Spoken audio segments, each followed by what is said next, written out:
তো সেটা বলার জন্য আমি এই জায়গায় আসছি। হ্যালো গাইস, আসসালামু আলাইকুম। আপনারা সবাই কেমন আছেন? আশা করি ভালো আছেন। আজকের টাইটেল ও থাম্বনেল থেকে আপনারা বুঝে গেছেন যে আজ কি নিয়ে ভিডিও হতে চলেছে। চলুন ভিডিও শুরু করা যাক। সেটা বলার জন্য আমি এই জায়গায় আসছি। ওটা বলি, আই লাভ ইউ আম্মা,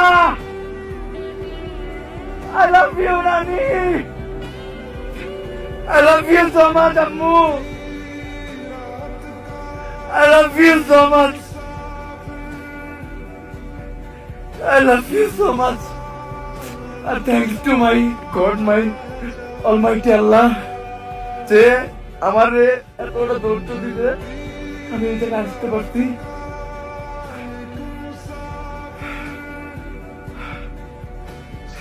থ্যাংকস টু দ্য অলমাইটি আল্লাহ। আল্লাহ শুক্রিয়া। আমি পুরো রাস্তা ঘুরতে ঘুরতে এসে আমি শুক্রিয়া করতেছি। আই লাভ ইউ আম্মু, আই লাভ ইউ নানি। উমর ভাই তার মা ও নানিকে অনেক ভালোবাসেন, যা তার কথা থেকে বুঝে যাইতেছে। বিগ ফ্যান উমর ভাই। চলুন আরেকটা ভিডিও দেখা তো যাক। আমারে যে কেউ যে কিছু কইতে পারে, আমার আম্মুরে যদি কেউ কিছু কয়, টান দিয়ে ফিরালাম। কোনো আইন মানুন না, কোনো কানুন মানুন না। আমার আম্মুরে এই জন্য আমি সব থেকে আলাদা রাখি। হ্যাঁ, আর আমার নানি, আমি এই দুনিয়াতে সব থেকে বেশি যদি কারো ভালোবাসি এটা আমার নানি। আমার নানি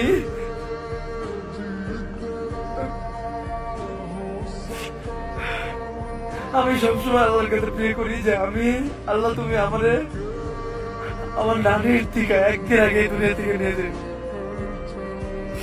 কারণ মায়েরটা সহ্য করে নেব, কিন্তু নানিটা পারবো না। আমার নানি আমার লেগে যা করছে এটা বললাম জানার মতো। সত্যি তিনি একজন ভালো মানুষ, তিনি ভালো একজন মায়ের সন্তান। আমিও বলতে চাই আই লাভ ইউ মা। আপনারা ভিডিওটা লাইক সাবস্ক্রাইব করে দিন। আল্লাহ হাফেজ।